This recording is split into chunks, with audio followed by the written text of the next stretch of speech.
കേരളക്കര മുഴുവൻ പ്രാർത്ഥിച്ചു. എന്നിട്ടും അവരുടെ പ്രിയപ്പെട്ട അപ്പുവിനെ സുഹാനെ ലഭിച്ചില്ല. അവൻ എവിടെയെങ്കിലും ഒളിച്ചിരിപ്പുണ്ടാകും. അവനെ ആരെങ്കിലും ഇനി തട്ടിക്കൊണ്ടുപോയതായിരിക്കുമോ? ഇങ്ങനെയുള്ള 100 സംശയങ്ങളുണ്ടായിരുന്നുവെങ്കിലും അവൻ ഇന്ന് ഈ ലോകത്തോട് വിട പറയുമെന്ന് സ്വപ്നത്തിൽ പോലും ആരും കരുതിയിരുന്നില്ല. ചിറ്റൂർ അമ്പാട്ടുപാളയത്ത് കുളത്തിൽ വീണു മരിച്ച 6 വയസ്സുകാരൻ സുഹാന്റെ മൃതദേഹം കാണാനായി അവൻ്റെ സ്കൂളിൽ നിന്ന് ടീച്ചർമാരെത്തിയപ്പോൾ അലറിക്കരയുന്നൊരു ദൃശ്യമുണ്ട്. അവൻ്റെ മുഖത്തേക്ക് നോക്കിയാണ് അലറിക്കരയുന്നത്. വളരെയധികം സാധാരണമായി നടന്നു വന്ന ടീച്ചർമാരാണ്. അധ്യാപകർ അവൻ്റെ മുഖത്തേക്ക് നോക്കി ആ മുഖം കണ്ടപ്പോൾ പിടിച്ചു നിൽക്കാനാകാതെ അലറിക്കരയുന്ന ഒരു കാഴ്ച.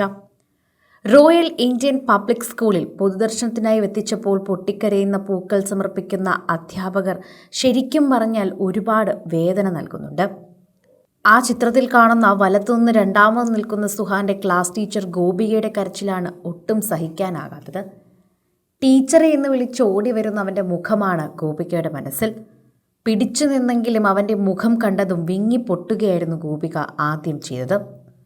ശരിക്കും പറഞ്ഞാൽ സുഹാന്റെ മുഖം കണ്ട ആർക്കും കരയാതിരിക്കാനാകുന്നില്ല.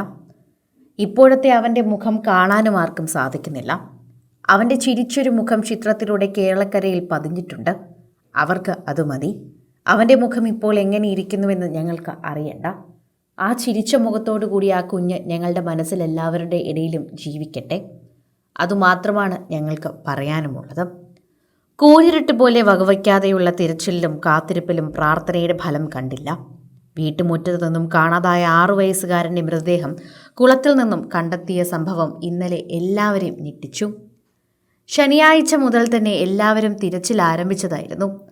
അവസാനം ഇന്നലെ രാവിലെ തുടങ്ങിയ തിരച്ചിലിൽ 1.5 മണിക്കൂർ കഴിഞ്ഞപ്പോൾ കിട്ടിയത് അവൻ്റെ മൃതശരീരമായിരുന്നു. കുളത്തിന് ചുറ്റും നാട്ടുകാർ തടിച്ചുകൂടി. അവനതിലുണ്ടാകില്ല എന്ന് തന്നെയാണ് വീട്ടുകാർ ഉൾപ്പെടെ പ്രതീക്ഷിച്ചത്. ഉണ്ടാവരുതേ എന്ന് വിചാരിച്ച് തന്നെയാണ് എല്ലാവരും തപ്പാൻ തുടങ്ങിയതും. എന്നാൽ അവൻ്റെ മൃതശരീരം ലഭിക്കുന്നത് വരെ എല്ലാവരും പ്രതീക്ഷിച്ചത് അവനിപ്പോൾ എവിടെ നിന്നെങ്കിലും ഓടി വരും എന്ന് തന്നെയാണ്. കുട്ടികൾ കളിക്കുന്നതിനിടയിൽ വഴക്കുണ്ടാക്കി. സാധാരണയായി കുട്ടികൾ വഴക്കുണ്ടാക്കുകയും അതിലൊരാൾ പിണങ്ങിപ്പോകുന്നതുമെല്ലാം പതിവാണ്. അങ്ങനെ വീട്ടിൽ നിന്നിറങ്ങി. ഈ സമയത്ത് വീട്ടിൽ മുതിർന്നവരൊക്കെ തന്നെയും അടുക്കളയിലും മറ്റു തിരക്കിലുമായിരുന്നു. അവൻ അടുത്തെവിടെയെങ്കിലും പോയതായിരിക്കുമെന്ന് കരുതിയെങ്കിലും ഏറെ നേരമായി അവൻ്റെ ഒരു അനക്കവും ഇല്ലാതെയായപ്പോൾ വീട്ടുകാർ ചെറുതായി ഒന്ന് ടെൻഷൻ അടിച്ചു. പിന്നാലെയാണ് സുഹാനെ അന്വേഷിക്കാൻ തുടങ്ങിയത്. അരികിലുള്ള വീട്ടിലൊന്നുമില്ല. എങ്ങോട്ടാണ് പോയതെന്നും അറിയില്ല.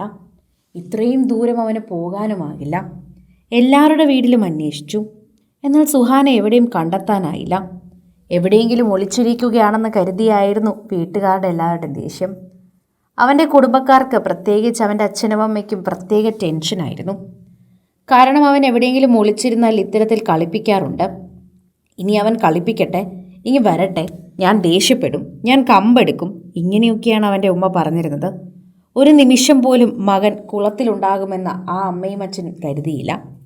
അവനെവിടെയോ ഞങ്ങളെ പറ്റിക്കാൻ വേണ്ടി ദേഷ്യം കാണിച്ച് പിണങ്ങിയിരിക്കുകയാണ്. അവനീ വരട്ടെ, ഇനി ഇങ്ങനെ പിണങ്ങിയിരുന്നാൽ നല്ല തല്ല് കിട്ടുമെന്നവന് ഓർമ്മിപ്പിക്കാം. ഇങ്ങനെയായിരുന്നു അവസാനം വരെയും അവൻ്റെ മൃതദേഹം ലഭിക്കും വരെയും അവൻ്റെ അച്ഛനും അമ്മയും പറഞ്ഞിരുന്നത്. സിനിമ, ഫാഷൻ, ലൈഫ് സ്റ്റൈൽ വാർത്തകൾക്കായി മലയാളി ലൈഫ് സബ്സ്ക്രൈബ് ചെയ്യൂ. ലേറ്റസ്റ്റ് അപ്ഡേറ്റ്സിനായി ബെൽ ബട്ടണും അമർത്തുക.